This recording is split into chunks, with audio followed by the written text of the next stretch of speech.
Hello friends, Shashi Agarwal channel के अंदर मैं doctor Shashi Agarwal welcome you all. आज का जो हमारा सब्जेक्ट है वो है समष्टि अर्थशास्त्र और जिसके अंदर हम लोग समझेंगे मुद्रास्फीति। इसको हम दो भागों में करेंगे। पहले भाग के अंदर हम मुद्रास्फीति का अर्थ, उसकी परिभाषा, उसकी विशेषताएं और मुद्रास्फीति कितनी प्रकार की होती है उसको काफी डिटेल के अंदर स्टडी करेंगे। और दूसरी पार्ट के अंदर हम इसकी थ्योरीज को स्टडी करेंगे।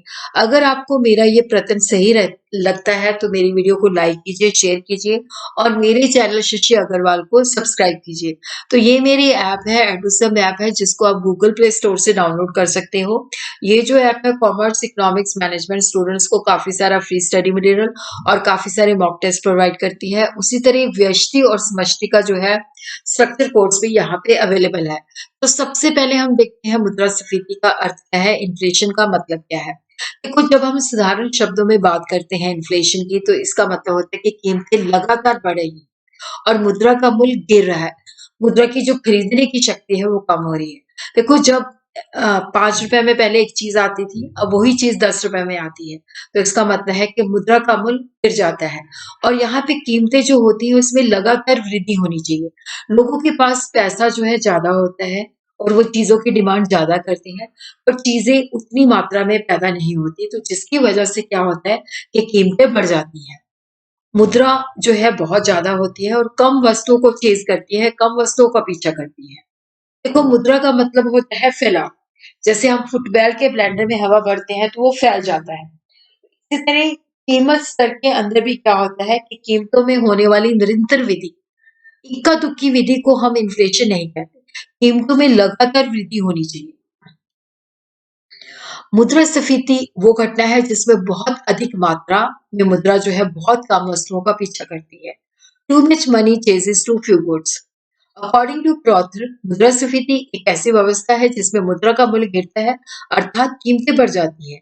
Inflation is a state in which the value of money is falling, that is, the prices are rising. According to Pigou, inflation exists when money income is expanding more than in proportion to the income earning activity. मुद्रास्फीति तब उत्पन्न होती है जब मौद्रिक आय उत्पादन के अनुपात से ज्यादा बढ़ती है, कि मौद्रिक आय ज्यादा होती है लेकिन उत्पादन उस मात्रा में नहीं बढ़ता। और मुद्रास्फीति जो होती है, कीमत जो होती है वो लगातार बढ़ रही होती है, नियंत्रण बढ़ रही, मतलब निरंतर जो है बढ़ने की जो प्रक्रिया है उसको हम कहते हैं कि मुद्रास्फीति है। इन्फ्लेशन जो है एक प्योर मॉनेटरी फिनोमिना है, विशुद्ध मौद्रिक घटना है। मुद्रा जो है एक विशुद्ध मौद्रिक घटना है। इसका मतलब है कि मुद्रा की पूर्ति जब बहुत ज्यादा बढ़ जाती है, क्योंकि लोग जो है चीजों की डिमांड करते हैं और उत्पादन उतना नहीं होता, और जिसकी वजह से क्या होता है कि मुद्रास्फीति उत्पन्न होती है। According to professor Milton Friedman, मुद्रा की मात्रा में बहुत ज्यादा विस्तार होने से क्या होता है कि चीजें उतनी नहीं बनती, तो कम वस्तुओं का पीछा करती है। और मुद्रास्फीति जो होती है हमेशा मौद्रिक क्रिया होती है, क्योंकि लोगों के पास मुद्रा ज्यादा होती है, जिसकी वजह से वो चीजों की डिमांड करते हैं और चीजें उतनी नहीं बन पाती। तो मुद्रा की मात्रा में वृद्धि हो जाने से कीमतों में वृद्धि हो जाती है। अब हम देखते हैं कि केन्जियन व्यू क्या है। अकॉर्डिंग टू केन्जियन, देखो, जो मुद्रास्फीति है, जब प्रभावपूर्ण मांग बढ़ जाती है और उत्पादन उतना नहीं हो पाता, जिसकी वजह से क्या होता है कि मुद्रास्फीति होती है। देखो, पूर्ण रोजगार अवस्था से पहले कीमतें बढ़ती हैं, तो उससे क्या होता है, विकास भी होता है और इन्फ्लेशन भी थोड़ी थोड़ी बढ़ती है। और पूर्ण रोजगार अवस्था से पहले कीमतों में वृद्धि को उसने सामयिक इन्फ्लेशन का रूप कहा है। लेकिन जब पूर्ण रोजगार की अवस्था अचीव कर लेते हैं, तो उसके बाद क्या होता है कि उत्पादन हमारा स्थिर हो जाता है, क्योंकि सभी साधन काम में जुटे होते हैं। तो वहां पे क्या होता है कि जब मांग बढ़ती है तो उत्पादन नहीं हो पाता, क्योंकि उत्पादन जो है पूर्ण रोजगार की अवस्था में बढ़ाया नहीं जा सकता। तो वहां पे जो है वास्तविक जो मुद्रास्फीति जो है उत्पन्न होती है, क्योंकि उस वक्त क्या होता है, उत्पादन बढ़ता नहीं है लेकिन मांग बढ़ती जाती है, तो जिसकी वजह से कीमतें बढ़ जाती हैं। प्रोफेसर हैंसन के मुताबिक इन्फ्लेशन की वास्तविक प्रकृति की व्याख्या करने के लिए उन्होंने एक्सेस डिमांड एनालिसिस किया है कि उत्पादन से ज्यादा डिमांड है। जब कभी अर्थव्यवस्था में वस्तुओं तथा सेवाओं के लिए प्रभावपूर्ण मांग ज्यादा होती है, और उसके ऊपर जो है पूर्ति को, क्योंकि पूर्ण रोजगार की अवस्था होती है तो पूर्ति को बढ़ाया नहीं जा सकता, तो उस वक्त जो है मुद्रा जो स्फीति है उसकी स्थिति उत्पन्न होती है। पूर्ण रोजगार की अवस्था पर पहुंच जाने के बाद मुद्रा की मात्रा में वृद्धि हो जाने से कीमतों के स्तर में लगातार जो है वृद्धि होती है। तो केन्ज़ियन ने माना है कि सेमी इन्फ्लेशन है और जो है फुल इन्फ्लेशन है। देखो, सेमी इन्फ्लेशन जो है, जिसको अर्ध मुद्रास्फीति कहा जाता है, पूर्ण रोजगार से पूर्व जो मुद्रा की मात्रा में वृद्धि होती है, तो देखो वहां पे क्या होता है कि रोजगार तथा उत्पादन की मात्रा में भी कुछ वृद्धि होती है, और जिसके कारण क्या होता है कि कीमतों में वृद्धि जो है मुद्रा की मात्रा में हुई वृद्धि से ज़्यादा, मतलब यहाँ पे क्या होता है कि कीमतें बढ़ती हैं, बट उस मात्रा में नहीं बढ़ती जिस मात्रा में मुद्रा की मात्रा बढ़ती है। क्योंकि जब पूर्ण रोज़गार से पहले क्या होता है कि डिमांड बढ़ती है तो रोज़गार तथा उत्पादन भी बढ़ता है। तो कीमतें बढ़ती हैं बट उस मात्रा में नहीं बढ़ती। क्योंकि यहाँ पे जो मुद्रास्फीति होती है वो इस वजह से होती है कि जो उत्पादन के साधन हैं, उनकी गतिशीलता में अड़चन होती है, और इसे अड़चन स्फीति, बॉटलनेक इन्फ्लेशन भी कहा जाता है। क्योंकि यहाँ पे क्या होती है कि उत्पादन के जो साधन होते हैं एक जगह से दूसरी जगह जो है, मतलब जो गतिशीलता होती है सीमित होती है, तो जिसकी वजह से क्या होता है कि जो कीमतें बढ़ती हैं। और उसी तरह हम देखते हैं कि जो फुल ओपन या फुल जो है इन्फ्लेशन है, तो वहां पे हम देखते हैं कि जो हमारी बेसिकली क्या होता है कि जब हमारी पूर्ण रोजगार की अवस्था हम प्राप्त कर लेते हैं, तो उसके बाद क्या होता है कि अगर डिमांड बढ़ती है तो कीमतें बहुत ज़्यादा बढ़ जाती हैं, क्योंकि उत्पादन को हम बढ़ा नहीं सकते, क्योंकि सभी साधन हमारे जो होते हैं वो जो है काम कर रहे होते हैं। पूर्ण रोजगार तक पहुंचने के पश्चात मुद्रा की मात्रा में वृद्धि होने के कारण कीमत स्तर में जो वृद्धि होती है उसे खुले, वास्तविक, निरपेक्ष या जो है फुल इन्फ्लेशन कहा जाता है।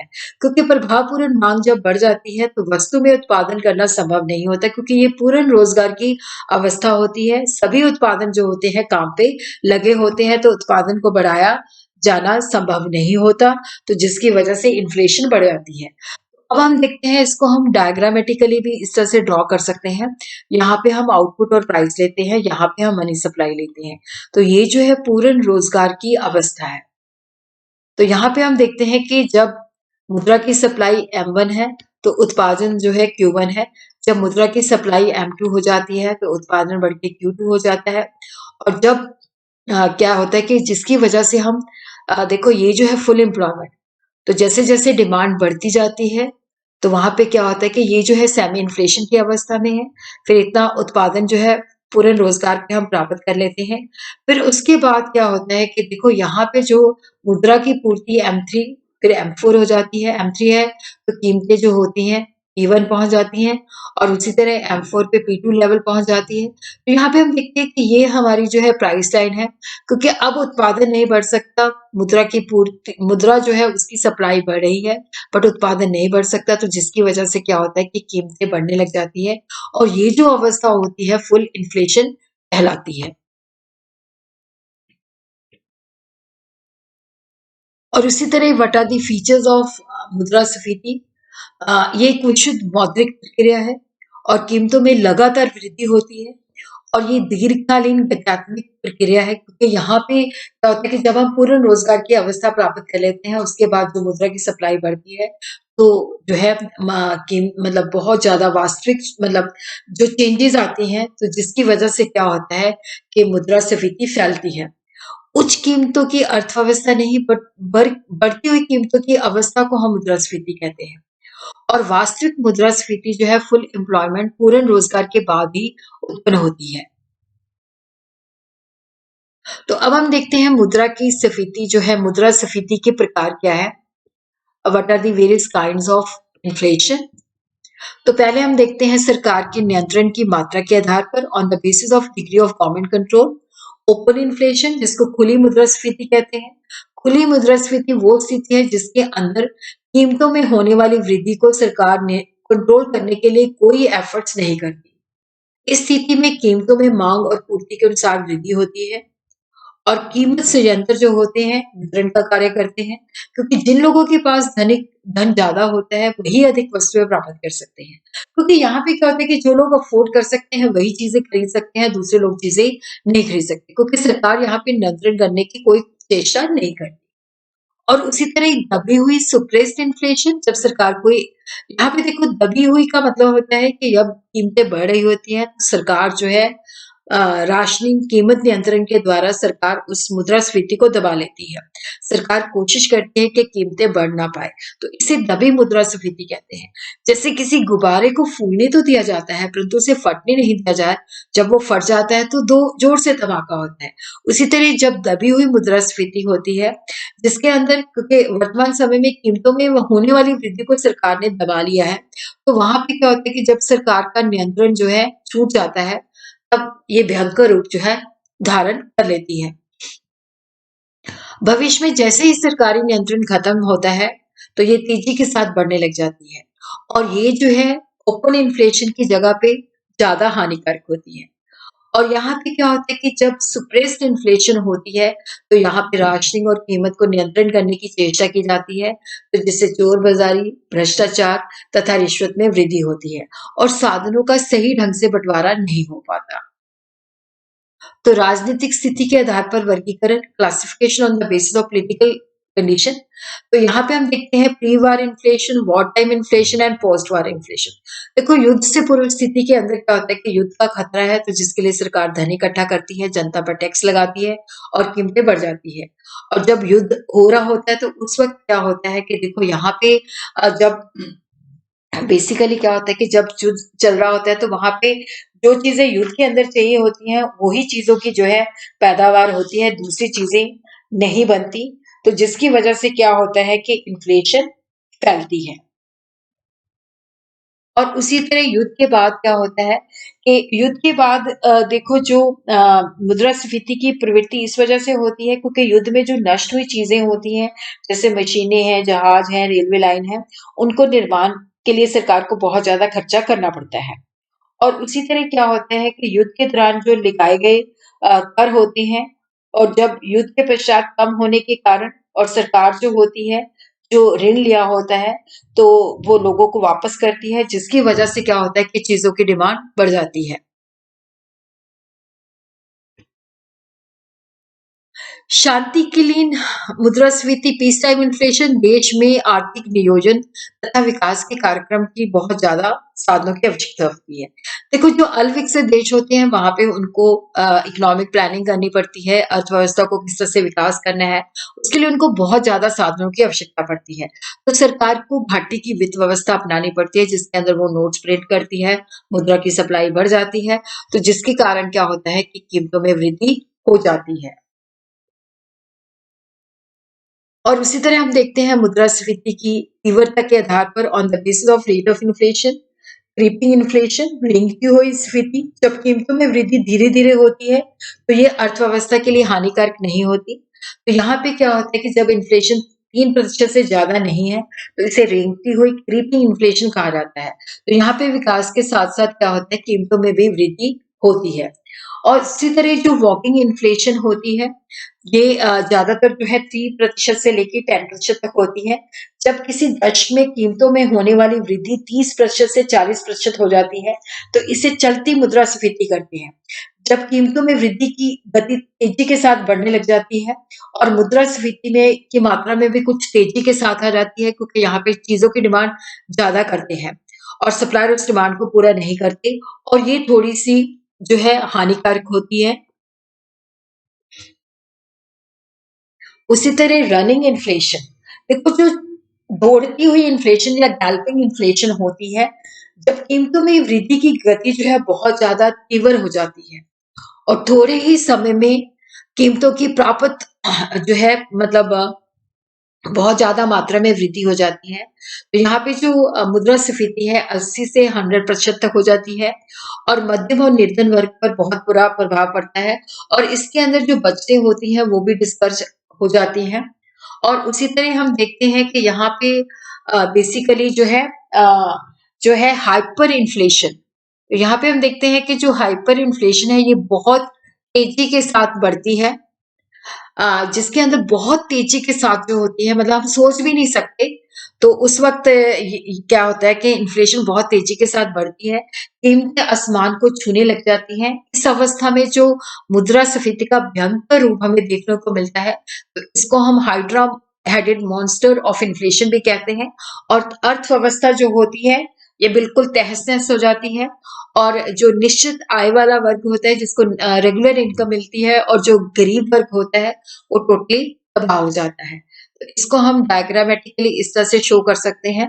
तो यहाँ पे हम लेते हैं परसेंटेज इंक्रीज इन प्राइस, और यहाँ पे हम लेते हैं टाइम। तो यहाँ पे हम देखते हैं कि जो हमारी जो है 31 में 22 वर्षों में कीमतों में केवल जो है 10% की वृद्धि हुई है, और वॉकिंग के 12 के अंदर 20%, और जो बेसिकली रनिंग है 4 वर्षों में 100%।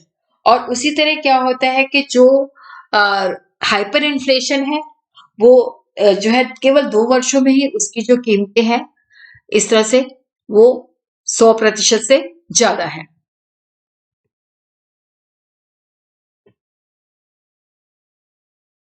क्षेत्र के आधार पर वर्गीकरण, सेक्टोरल और स्पोरेडिक इन्फ्लेशन। जब मुद्रास्फीति का प्रभाव देश के किसी भाग में या एक ही प्रकार की 2 प्रकार की वस्तुएं जैसे दालें, पेट्रोल आदि पर पड़ता है, तो उसे विकीर्ण मुद्रास्फीति कहा जाता है। जैसे हम कहें कि मुद्रास्फीति का प्रभाव देश के किसी एक भाग में ही पड़ा है, तो बाकी भागों को उसने टच नहीं किया।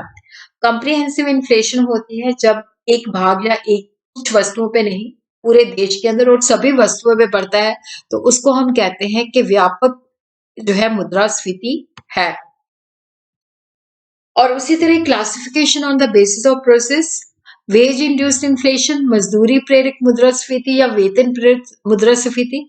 देखो, श्रमिकों के जो संगठन होते हैं बहुत शक्तिशाली होते हैं, जिसके कारण उनकी सोदश करने की शक्ति बढ़ जाती है, और वो एम्प्लॉयर को कहते हैं कि भाई ज्यादा से ज्यादा वेतन दिया जाए। तो जिसके कारण क्या होता है कि कीमतों में वृद्धि हो जाती है, और इसे हम जो है वेतन प्रेरित स्फीति या मजदूरी प्रेरित मुद्रास्फीति भी कहते हैं। प्रॉफिट इंड्यूस्ड इन्फ्लेशन होती है कि जब जो उद्यमी है वो ज्यादा लाभ कमाना चाहते हैं, और जो वो लागत के अंदर जो निश्चित वो जो अपना प्रॉफिट मार्जिन जोड़ते हैं वो बहुत ज्यादा होता है, जिसको हम मार्कअप भी कहते हैं। जब कंपनी अपना मार्कअप काफी ऊंचा रखती है, तो जिसके कारण जो होती है कीमतें बढ़ जाती हैं। घाटा प्रेरित मुद्रास्फीति होती है कि जब सरकार घाटे की व्यवस्था को पूरा करने के लिए, क्योंकि सरकार का रेवेन्यू कम होता है, एक्सपेंडिचर ज्यादा होता है, तो वो जो डिफरेंस होता है उसकी जो व्यवस्था करती है, तो जिसके अंदर क्या होता है कि नोट छापती है, नए नोट, तो मुद्रा की पूर्ति बढ़ जाती है, और वस्तुएं तथा सेवाएं की जो पूर्ति होती है उस अनुपात में नहीं बढ़ती, तो जिसकी वजह से क्या होता है कि इन्फ्लेशन बढ़ जाती है। उसी तरह हम देखते हैं कि स्टैगफ्लेशन, अवरोध गति मुद्रास्फीति। देखो, यहाँ पे क्या होता है कि मूल्य तथा मजदूरी में वृद्धि होती है, बट फिर भी लोगों को रोजगार नहीं मिल पाता, और फर्में जो होती हैं जितना माल उनमें कारखानों में बनता है उसको भी बेचने में असमर्थ होती है। Stagflation involve inflationary rise in price and wages at the same time that people are unable to find the job and firm are unable to find the customer for what their plants they have produced. तो ये जो मुद्रास्फीति होती है काफी हानिकारक होती है। तो इसको हम समझते हैं कि देखो, एक और तो देशों में क्या होता है कि मांग कम हो रही होती है, जिसके कारण उत्पादन कम हो जाता है, बेरोजगारी बढ़ जाती है, और दूसरी ओर कीमतों में तेजी के साथ वृद्धि हो रही होती है। तो देखो, मुद्रास्फीति जो होती है, जब जनरल में हम बात करते हैं कीमतें बढ़ती हैं, तो जो पूर्ण रोजगार है उससे पहले उत्पादन तथा रोजगार में भी वृद्धि होती है। जो स्टेगफ्लेशन है, एक ऐसी सिचुएशन है जहाँ पे कीमतें बढ़ती हैं, उत्पादन तथा रोजगार में वृद्धि नहीं होती, मांग कम हो जाती है, बेरोजगारी भी बढ़ जाती है। तो ये जो होती है स्टैगफ्लेशन, जो है गतिरोधिक जो है मुद्रास्फीति होती है।